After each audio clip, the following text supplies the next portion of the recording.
Yun, meron tayong gagawin panibagong battery. Medyo maliit na yung kanyang battery terminal. Ito ang papalitan nating terminal, mga kababayan. Ang gagawin natin dito, puputulin natin to. Lalagyan natin panibagong tingga. Ito ayos pa naman itong isa. Ito lang isa ang medyo maliit na.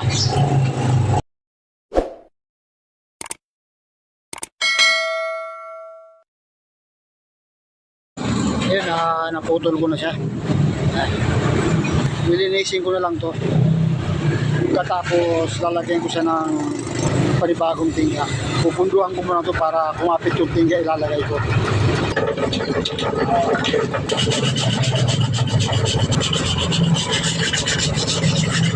Ayun, nalinis ko na siya.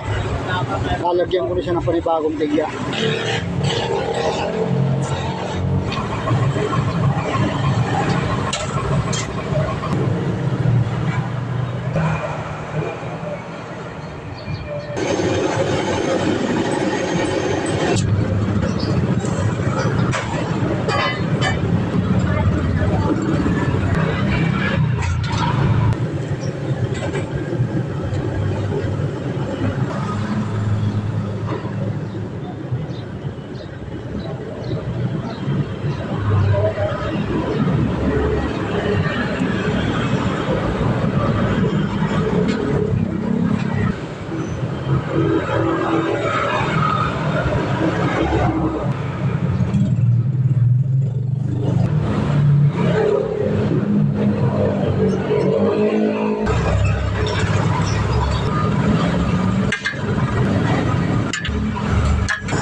Klase ito, mga kababayan.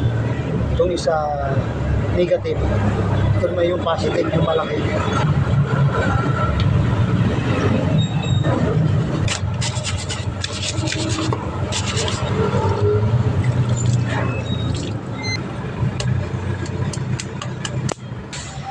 Ayun, mga kababayan, lagyan ko na ng panibagong tingga yung terminal.